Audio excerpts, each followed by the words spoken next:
Hi and welcome to another episode of the Getting Things Done podcast from Vital Learning. I am Morten and Røvik, and as always I'm here with my good friend and colleague Lars Henriksen. Privet Lars and Helloisen. Privet Morten, and I don't know, are you okay? That did not sound right. No. In any case, good to see you as always, and good to be with our listeners out there. We always start off by reminding you of the purpose of this podcast, which is to help you learn GTD or become even better GTDers. So we hope that this episode supports you in that. If you're new to GTD, we always recommend you go back and listen to episodes 1 through 6 to get an introduction to the basics of GTD, the 5 steps. And today's episode is number 80. Woohoo! And today's episode topic is the fast approaching holiday, the Christmas time. Yeah, Merry Christmas done is our title for today. And before we go there, I just want to say the reason I smile a little is what I'm trying to wonder if I could make a Danish English greeting. And we talked about this in the pre-show, and Lars do not like when I try to speak Danish. He says the hair starts standing on his arms when I do that, so I will not do that. I will be. Thank you. I will not do that, Lars. I will keep it. I keep it to myself. I'll be watching those download statistics, and if they start to drop now, Morten, I know exactly why. Okay. Well, today's topic is how can you prepare and get a Merry Christmas done this year? Some tips from us. Some ideas that we have when it comes to what you can do to be more present and more enjoying your Christmas. And we've made a few notes, both of us, on what we can talk about. And so the difference between you and me, except that you're younger and you are Danish, but you're also a father of small children. Correct. And so your Christmas really needs to get merry, or it's not funny, I would guess. And you know, I have a grown-up son and a bonus daughter that are also grown up, so I don't have small children. We have grandchildren we can enjoy, but they are in a different country, in a different part of the world, which makes it a little difficult to celebrate Christmas with them. And but so your Christmas is different from mine. So I will take the adults with the adult children parent version of this. So so let's. I would like to hear what is your, you know, tell us, you know, you have a plethora of children. Tell us how many. Yeah, I think 2. So not really. I don't know if that. We'll have to look up the definition. Plethora. But very the smallest possible group of children that we have. Yes, with your 2 sons. Yeah. Yes, absolutely. No, and it really, you know, just reflecting on that, it really changed when they started caring about Christmas, because I think as everyone has, you know, gone through it, Christmas was fun when you were younger, and then it started to become a bit of a, you know, it's nice, we meet, but, you know, not really caring too much about it. And then as soon as they started, you know, gaining interest in this as they were growing up, they are 4 and 7 now, it just really changed, and it's so much more enjoyable now, and it really is a very nice time. I know there's a lot of stuff going on, maybe a stressful time for some, but I really think, again, GTD is such a great help in this case as well. Just, you know, enjoying Christmas and enjoying the you know, sharing the joy that the kids have for this holiday is just so much fun. We started, I think, over the weekend, so that was around November 20th. That was as far as we could stretch it when it came to start to hang up all the Christmas ornaments. So the first things have already been put up now. We are in Christmas mode.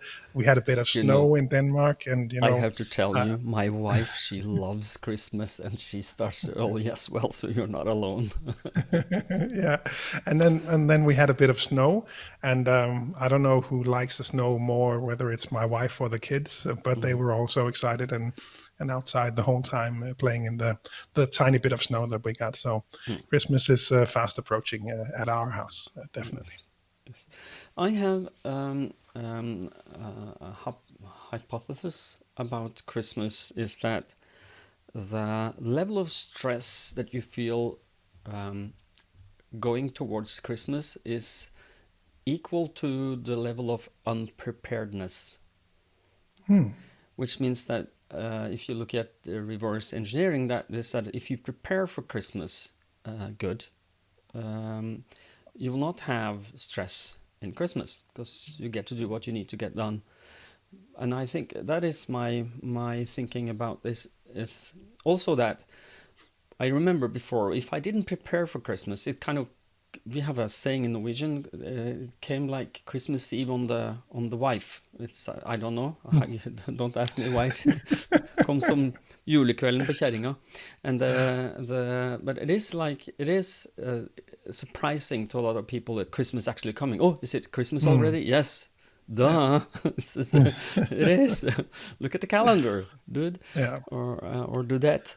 And my hypothesis here that is that if you prepare for Christmas well, and maybe prepare in the way that you have checklists so that you know what you need to get done, and that you look at them at the appropriate time, and then make a map on how you will achieve what you need to achieve, that will alleviate a lot of stress, I would guess. What is your take and on I this? think Does that do you agree with sounds me? familiar to just a general discussion about what GTD does. Yeah. Getting ahead of some of those things and seeing things before they show up. When they're in the calendar. December 24th, it's the same date every year. So I was looking, earlier today, actually, I was looking ahead in my calendar trying to book a client meeting for a client that wanted to drop by our office. And I started to look ahead and okay, I can see that there aren't many weeks left until Christmas. So again, that reoriented a bit and reprioritized some of the things that I need to start focusing on. And for just a little clarification for our American listeners is that in Norway and the Scandinavian countries, Christmas is celebrated. I know this is heresy, but it's on the 24th. That is Christmas Eve for us. We get all our presents before you. I'm sorry. We are less patient. We don't have the patience to wait until the 25th. No. Not going to happen. No. No, and I remember this. I lived in Australia in 96, 97 with some different families there as an exchange student, and clearly remember this, having to go to bed. First of all, it was really, really hot. And then on Christmas, that was kind of strange. And then going to bed and then getting up really early in the morning, opening all the presents, and then just lying down because it was just too hot to do anything. It was just a very, very different Christmas. But you're right. No, we cannot wait. We go for the 24th. Yes, and the presents are unwrapped, at least in Norway, as soon as we've finished the Christmas Eve meal, which is always, a torture for the children. They have to wait until we finish with dessert before, and all adults, of course, we take our time, and so they have to wait just to torture them some more. So, okay. But leading up to that, I want to tell you, talk about a little anecdote. I might have mentioned this before, but the topic of the name of this episode is Merry Christmas Done. And my idea stems from the fact that I had a coaching client a few years back who, it was a woman.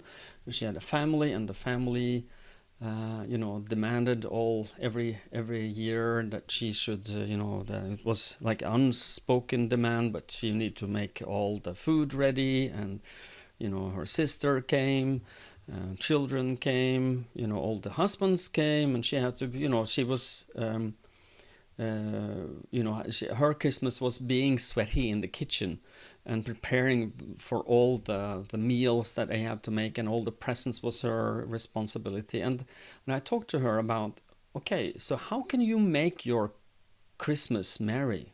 how can you get your Merry Christmas done?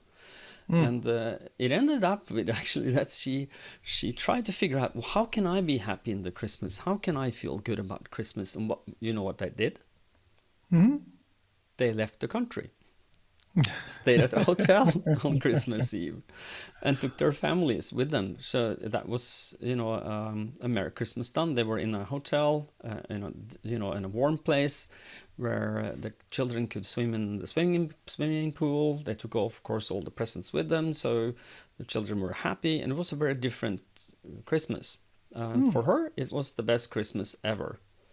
Just because she didn't have to be in the kitchen sweaty and working, because I think a lot of people feel like that, is that Christmas is just work, it's just stressful, and I don't think you need to leave the country and go somewhere else to stay in a hotel to have a Merry Christmas done, but I think preparation is everything. So how do you prepare for Christmas, or your family, Lars? And I know your beautiful wife Silja, she's with you in well, at least partially in GTD, and I know that you use GTD to prepare for Christmas. How do you do that? Yeah, no, and as we were talking about what we were going to go through in the podcast, just a quick 2-minute mind sweep relating to all the things that I do from a GTD perspective when it comes to Christmas, and it really is, there's a lot. There are a lot of things that really come into play. First of all, just all of the different, like you said, preparations that will happen. Different projects that will show up on my radar. Some of them, like buying Christmas presents, they're actually part of a yearly checklist for me. So actually, I just did a level 2 seminar earlier this month, and I noticed how many of those things actually also relate to how I spend my Christmas when it comes to a yearly checklist, and of course also a natural planning model. So in the early days when we were planning Christmas, a good starting point might be a natural planning model as to what would it look like, why you're actually doing this, and walking through those steps. But looking at my projects list, there would be things like buying Christmas presents, having a good idea about that and getting those done in time. I used to be the guy that would run around on December 22nd or 23rd, and I would, be in the big shopping mall where they had everything you could ever want, and then I would just pick things off the shelves, and people would be happy, of course. They were nice presents, but they weren't really thought through. No. So I was looking at this with my wife, and just starting to pick up that planning and walk through that, and it was nice to see some of the things that I'd captured during the year. Some fun things were looking into this year whether we can buy more presents that are recycled instead of buying new things all the time. So there were some ideas from that perspective, and then just some fun, quirky things that had showed up in when we were together with my sister and her husband, for example. Some of the things that they mentioned, or some things that we noticed that they might benefit from having. It's so nice to capture these, and they were captured like 6 months ago maybe. And it's just so nice to have that list. So perhaps that is my best and biggest tip to lead us off with that. List. Gift ideas in your reference system. Gotta have it. All the good ideas have to have somewhere. I guess you have one as well. Yes, I have one, and I have a ninja trick for the gift idea list. If you are on an iPhone, and this is iPhone specific, I'm sorry, Android guys and girls, but if you are in let's say you're in a shop, your better half or some person says, "Oh, that's nice. This I like," but pass, and you think this could be a good Christmas idea, a Christmas gift idea. Then what you could do is that to take a photo of that, and then open that photo in your the Photos album app on your phone, and then just say to Siri, remind me and put this on my Christmas ideas list, and that photo will go into that list with the GPS locations on where that shop was. So if you ever decide to go buy that, you know exactly how it looks, which model it was, and where you can buy it. Cool. Good tip. Yeah. Yeah. And if somebody sends you an SMS with a tip, you can do the same things. Remind me of this, or put this on my Christmas ideas list, and that SMS will go into that, or the message will go into your reminders list. Sorry, reminder app on your phone. No, that's a great tip, and I use a variant of that when it comes to email. So I like to use the standard email client. Now, now we're diving into tools, but let's go there. No, one of the things that really bugs me about the iOS client is that you're not able to share. So I would like to bring my emails with me to my task manager, and that does not yet appear to be an option in iOS. But you can actually do what you just said. Remind me about this. When I get to the office, for example, I saw an email here, and I really need to deal with this as soon as possible. There's no way for me to take that and put that in my task manager, but I can do that trick and say, remind me about this. And like you said, it's actually a really cool feature. When I arrive at the office, and then you arrive at the office, and ping. Yes. that is so cool. And that is gift ideas list, just to keep one, just to have one.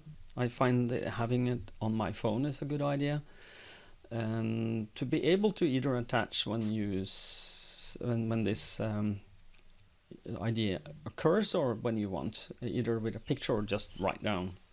And I'm not sure if you can capture location on that. I'm not sure if that's possible. When I get back here, maybe. Yeah, you could. When I get probably back here again, say that remind me to buy this when I get back here, and then suddenly you will get back to this place and go ding ding. Okay. No, back so to technology. That's certainly good. So that project, of course, is pretty significant. A lot of people to buy presents for, and just having that list to walk through is just so much more pleasant, so much more fun gifts to give when we get to that part. So that's certainly a key project. Otherwise, there's we don't celebrate the Christmas at our place, so we'll go to my mother-in-law on the 23rd. So we'll actually have a pre-Christmas Christmas. We cannot even wait to the 24th, so there'll be some presents there as well. And then on the 24th at my mom's place this year. So if they were that we were involved in some way, there might be projects there. There might be projects relating to we meet to create our own Christmas ornaments and things, like cutting things and gluing things together, and whatever that might be called. We have a day for that as well. Some celebrations after Christmas where we meet, celebrating New Year's Eve, all of those things. When we do them, we have them as projects on our lists, and that's just one way to make sure that we can have that Merry Christmas. Exactly. So, and for those of you who don't know what Lars talks about when he says that you have to glue things together, and that is, so we have, I think we have the same traditions more or less in Denmark and Norway. Is that we, or at least some families have this as a family tradition, that you will make Christmas tree ornaments. It's like you cut out strips of colored paper, and you create kind of like a ring that's connected to a ring, so it becomes a chain, and you put that chain of different color paper, shiny, on the Christmas tree as part of preparation. It's to do something nice together with your children, so that they can get that, and they can get that good Christmas feeling. Exactly. But something that does not give you the Christmas feeling is in Norway. I mentioned this in the pre-show to Lars, and he goes, "What is that?" We have, if you want to be, this is, and I'm not saying this with a smile around my face, but it is actually true. A lot of women feel that they have to make 7 different kinds of cakes before Christmas, because that's Christmas tradition here. So if you want to be a good housewife, you have to make 7 different types of cakes, and I'm not sure if is something that's anywhere else in the world, but the pressure is on for a lot, especially I don't know, maybe I'm a little old-fashioned and sexist there, but for women, one could say that but it's traditionally been that women bakes these cakes. And if you are one of those, so then maybe it's a good idea. Don't try to make all of them at once, but make one checklist could be your recipe, where you have to buy the different things, have that ready. So when you can buy for all the 7 different cakes you must make, you can buy it in one go, and then have recipes ready and available. So and make a plan for when you're supposed to bake them, so that you get them done in time, if that's what you want to do. And that goes to any other preparations. I know that you also have in Denmark, and I'm sure around the world, special food that you only eat in the Christmas time or Christmas days. So that goes there as well. If you want to buy that, create that shopping list in advance, so you don't have to run around frenzied with before a couple of days before and trying to buy everything at once. Maybe it's a good idea to just make shopping lists in advance. And maybe a tip on that. We have actually a Google Doc that is called Family Recipes. So all of the different family recipes that we have from my mom, from my grandmother, or just nice recipes that we sort of consider part of our family. We have that as a shared Google Doc. So that actually happened recently. I was out shopping, and I was just reminding, maybe I should buy. This sounds very strange. We have a specific recipe for these fermented herrings that we eat around Christmas. So we have that's actually a Norwegian recipe from my grandmother there. Yes. So we make them every year, and I just picked up that list, added it to the shopping list, and now it's ready to go. So hopefully this weekend we will make them, and we'll also make some cupcakes. My boys and I, we try to become really good at making cupcakes. We watch these baking shows, and we're trying to become really good at making fancy cupcakes. So that'll be part of the. Maybe that counts for one of the 7 cakes. At least I plan to mention that Norwegian tradition to my wife, and maybe stress my Norwegian heritage. Is we really need to have 7 cakes before Christmas. Yeah, you need to set up a hotline to me so that I can talk her down from that.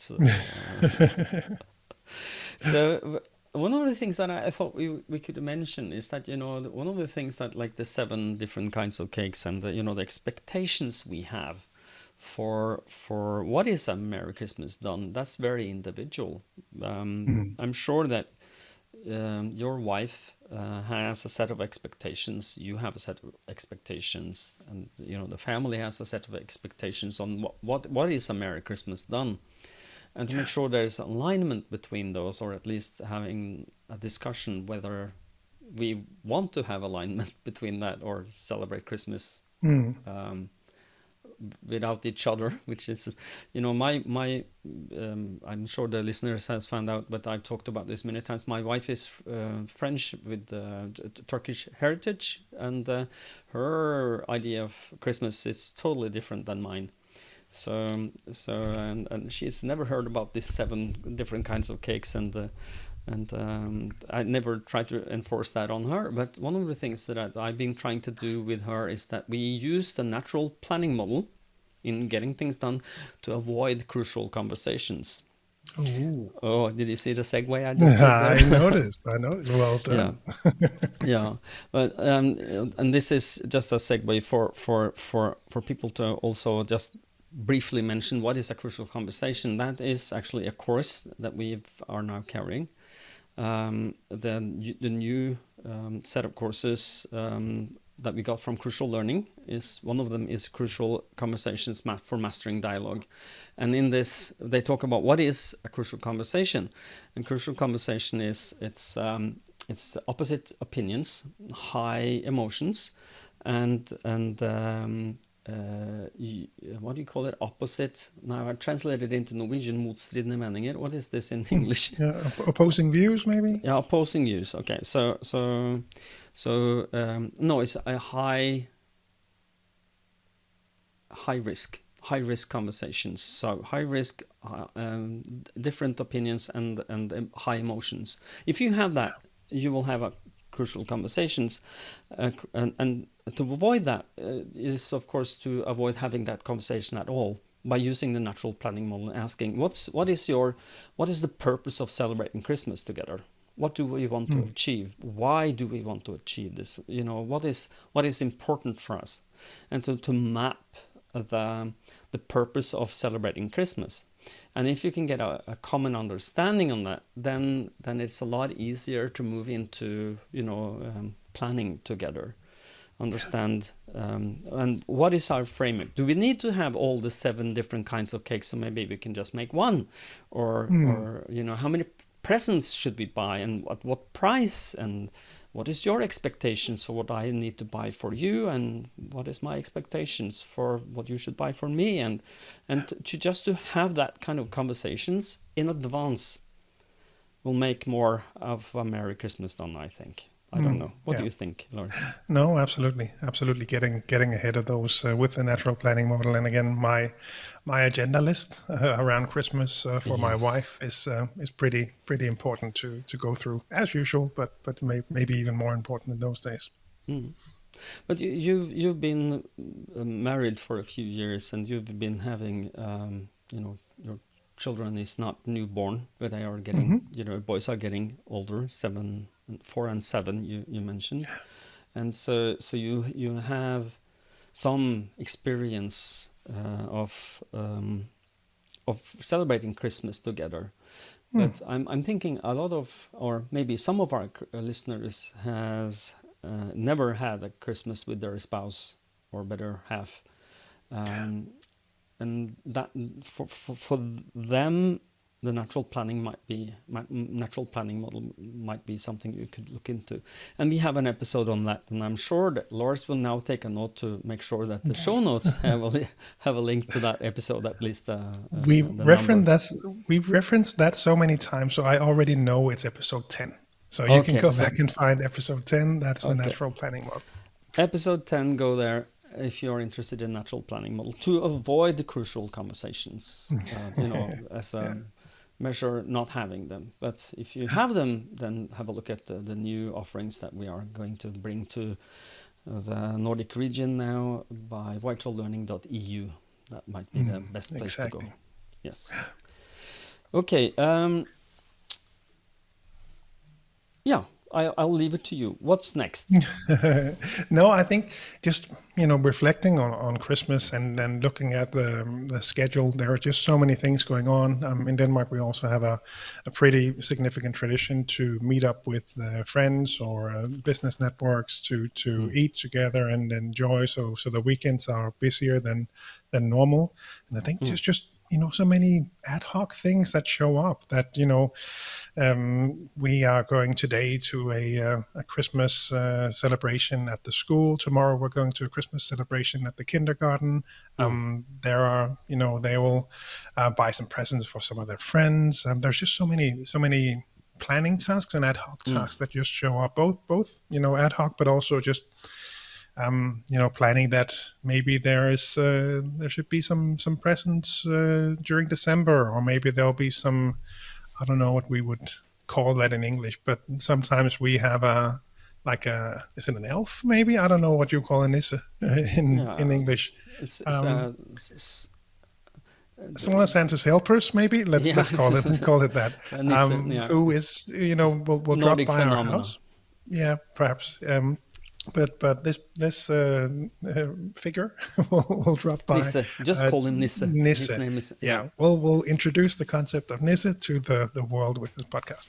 But this Nisse will drop by, and sometimes it'll leave presents if you're nice to him or her, and sometimes he'll do crazy things like play with their toys in the evening when they get up in the morning. It's all over the floor, or the milk turns green or red or whatever it might be. So those kinds of planning ad hoc things also just show up. And then just, Christmas holiday, Christmas break, and maybe taking some time off, taking that into consideration also is really an important part of a Merry Christmas for me, that I can really disconnect and take some days off in good conscience and with a calm and easygoing mind, I would say. Yeah. And it all comes down to get it out of your head as soon as possible. Decide Yeah. what does it mean to you, and are you going to do something about it, and then create a next action if the answer is yes, I have to get something done with this, and then what's my desired outcome, park those on two different lists, and where you go. And the heavy use of checklists in the form of Definitely a anything. big recommendation that you can, Mm, whatever works well this year, capture it on a checklist so you know that you don't have to rethink this every year. Have that checklist. If yeah, that is just so helpful, and yeah, keep iterating on that. So mm, whatever you learn this year, capture that on the list. So when you mm. when you pick it up next year, you can trust that it's even a better checklist for you to work from. I remember listening to David Allen back in the day before I started, approaching him for getting things done franchise to Norway many years ago. And I remember he said one of the things that really grabbed me. He says that I'm really lazy. Mm. And being really lazy is a good thing. So, and when it comes to lists, checklists, grab what worked this year so you don't have to rethink the whole thing next year. And make good checklists so that you don't have to go back again and again and again and again for reminding, what did we do, what did I, what, where, how much, where. This craziness that we have adds to stress, and it's totally unnecessary. But you have to create some sort of structure to capture this, whatever it is you want to do, and then just get it out of your head and into the structure. And as Yeah. David Allen would say, if you want freedom, create structure. Because if you have everything outside your head in a structured system, so you can get it done without thinking about it too much, or more than necessary, then that's good. Getting things done, good practice, and good laziness. So be really lazy. Productive laziness. Yeah, productive. Tell your spouse, be lazy. Let's be lazy about Christmas. Yeah. Mm, Yeah. mm, Exactly. And one thing I like to do as well is, and it's also a recommendation, I think, from the level 2 seminar, cleaning out the archives. So yeah. clean them out. And I think actually we even mentioned it on level 1 workshops. Cleaning them out once a year. Mm, I really find that valuable. When I first heard it, I thought, I don't know. mm-hmm, but when, it's just such a nice thing. Typically on December 23rd, just sitting down, just running through the archive doesn't really take long, but it's just nice to be mm, reminded about what's in there. And often I will find, oh, cool, I mm, had forgotten I had that. So it's nice to mm, remember, and also just to clean out the things that I don't need to have in that archive anymore. I mm, know I'll come across some things, if nothing else, then just receipts that were saved due to might need them for warranty, but at some point they get too old anyway. So mm, clean that out so you actually have what is relevant in your archive. mm, So that might also be a Christmas activity out there. At least it is for me. mm. Yeah, for me as well. I go through my digital archive, and also to archive things that are not to clean up, just a clean house.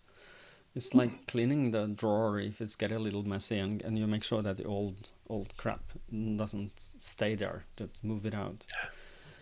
And one thing that I've been doing very successfully is that I always, when I have either a structure in my folder system for project support in emails, I have a folder for that, and that's only active projects, always cleaning that up, and just do an extra cleaning during Christmas or just over New Year, so that you can do that. And I use the same technique in my Devon Think database for reference material. I go back there and I delete things that I don't think I ever will get use, and I used my son before as a reference there. So seriously, are you ever going to use this for anything? And if the answer is no, then okay, I don't hold it, because all the old things that you keep around are having some sort of hold on you, whether you like it or not, or whether you are aware of it or not. So just cleaning, just make sure it's clean and more easy to use for the next year, you will be happy after the fact. Yeah. I think. I agree. No, it is interesting. I saw this so clearly with the coaching client earlier this year. I don't know if I already mentioned it on the podcast, but it was a physical coaching where I was there for 2 days, and we spent some time just cleaning out her cupboards. And she really looked at me very strangely when I said, let's do that. Yeah. But it really made a big difference when it was all cleaned up, and it didn't really take that long to get all that stuff out. So it's just, you really see it when things, when they're not in that messy state that they might have been in. It really makes a difference. It really does. And one of the things that if you want to, either restart or kickstart your GTD system, if you have some downtime in the Christmas, in the days in the Christmas time, and then set aside, David Allen, he talks very adamant about this, that to get your system up and running, get your own methodology practice up and running, to restart or to kickstart it, it's always good to start with something that clears out the old or old system, and then initiate the new system. So if you don't stay in your old system, move everything if you can to the new system. So if you are in a semi-functional task manager, get a good one, and then move everything there and start using it after the best practices. That is always good. And I know a lot of our listeners are avid GTDers, but I'm sure quite a few of you would love to restart your GTD. It's more like I knew GTD at the time, and I did it, and it works fine, but I'm not doing it anymore, and I'm listening to your podcast as a way to remind me that I should get back to that. And hey, consider your butt kicked. Now's the time. Friendly reminder. Friendly reminder. Start the new year fresh with getting things done. So yeah, exactly. Yeah. The last one on my list, at least, was that we do this half-year review. So we do a half-year review. I sit down with my wife when the kids are asleep, and a good bottle of wine, perhaps, on that evening, and just talk through what happened this year, what do we want to have happen next year. Could be specific projects, or could be things to focus more on. So one of the things that we made a few years back that I just came across again was things that we wanted more of in the new year. So more exercise with the kids, more nature, more walking in nature, more time outdoors, that kind of thing. So, and I really like that half-year review. I think one thing we will do different this year is that I have a feeling these days, and that's where I am with GTD now, that these are feelings that are guiding how I want to structure things. I want to have if we create a list of things that we want to have happen in 2023, I'll want to have that list printed and on the wall in the home office. I want to be able to go, just walk past that, just see that, just be reminded of that, and have that bit more clear, because I find that, even though I do see that list and being reminded about what we talked about, I think there are some different formats that I want to play around with for next year. So that'll at least be one thing that I'll try differently. Or perhaps official. I know you. Yeah, and I think you also did a version, at least earlier. I don't know if you still do, with these vision boards, I guess. Yeah, make image cutouts. Yeah. We do that every year, my wife and I. Is that a Christmas thing as well, or is it? Yeah, it's a before New Year thing. So we do it in the days between Christmas and New Year. Exactly. We sit down with a bunch of magazines, and I sometimes, because what I want is so specific, I have to go and print them put them up and cut them out. But to envision what do I want the next year to be about. And the word, I wouldn't say the worst thing, it's more like the best thing about it is actually works. Yeah. Like we wanted to have a sofa. We decided this sofa looks good. So we found one, not same, but it is affirmations, but it's also the process of making that board together as a couple helps us align what we want. So when my wife wants to go on a cruise ship, I might not want that, but I know that she wants that. This is her desired outcome. So maybe we must go on a cruise ship one day. So so that's happy wife, happy that life. really I think it is. sound like a shared vision board. Yeah, but it is. But we have our two halves. So she has her half, I have my half, and for my wife, that's also a spiritual thing. It's kind of like what she wants from God the next year, and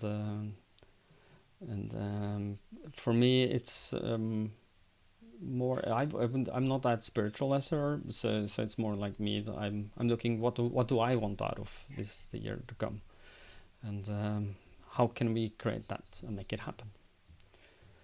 So, but are we at the end of this episode? It feels like that. And Lars froze. Okay, Lars, I think that was the last word for you. And I will pause. And we are back. We just lost internet for a little while, but we are back now. So, and it was the nisse. The nisse made something took happen. Our internet. Morten, you have to be nice to the nisse, otherwise he'll make that kind of tricks. He tried to steal our internet, so there's technique. Very technology savvy nisse you have in Norway. Yeah, I know. So I think we are at the end of our episode now, and you have some announcements to make, I know, before we go there. Like, this is the last episode. Okay, that was it. Should I announce something more? No, exactly. Yeah, we just wanted to make sure that to let you know that this was actually the last episode of 2023. 2022. We will be back in 2023. Don't worry. You're ahead of your time, Lars. Yeah, well, I wanted to say it was the last episode before 2023, so that's where that that's where that came from. But yeah, just wanted to thank our listeners. It's just, as always, so nice to get all your feedback during the year, and thanks for listening along. We love doing these, and this year I think we crossed a while back actually 100,000 downloads in just 2022. So. Still, so much fun, and thanks so much for listening. Indeed. And before we do the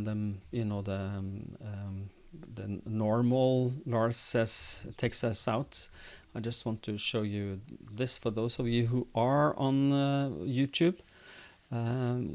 What are your desired outcomes for the next year, and how do you make your Merry Christmas done? And with those words, I'll leave it up to you, Lars, to take us out. Take us out for the last time in 2022, which we always do by wrapping up and telling you to head on over to vitallearning.eu if you want to have a look at the different offerings. Morten mentioned Crucial Conversations, Mastering Dialogue. Find more information about that and the other seminars, including Getting Things Done. All of that on vitallearning.eu, .no in Norway, and now I can see .dk in Denmark as well. So head on over there, have a look around. Let me know if you find any spelling errors. It just launched, I think. So let me know. If you're outside the Nordics, head on over to cruciallearning.com to find your local partners. And I think by the time this is being released, I think we can also say that you can go over and sign up now for the summer camp. So gtdsummercamp.com, that will redirect you to the right page on vitallearning.dk. And from there, you can read a bit more about what our thinking is for this year, and you can sign up and save your seat. We've set up an early bird version, so be sure to sign up quickly so we know where we are going this year with the participants. So we really hope to see you there, hope to hang out with you June 17 to 18, 2023. those are the dates, but you already put those in your calendar, so that should be fine. It should be. And for those of you who don't know, that this is more or less a pro bono thing for us. We don't get paid for being there. We are there because we love getting things done, love hanging out with you, or the GTDers that come.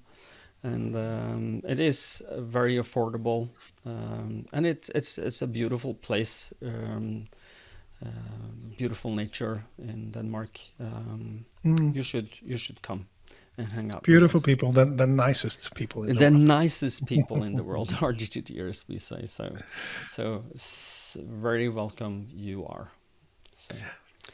And the last thing we like to mention is that we, as always, hope that you find these episodes valuable. If you do, please give us a rating on whatever platform you're using: Apple Podcasts, Spotify, Audible, Downcast, Pocket Cast, whatever else they're called. If you can give us a rating there, that really helps with discoverability. So as always, thank you for that as well. If you didn't buy us any Christmas presents this year, that might be the Christmas present we would wish from you. Yes, indeed. A 5-star review would be very much welcome. Well, thank you all so much for listening to us, continuing. We hope that we bring you value, and we have a ton of new content coming next year. Some really interesting interviews coming, and some listener questions they are pouring in, so please keep them coming. And until next time, I would like to say stay safe and stay productive. Bye-bye. Bye, everyone.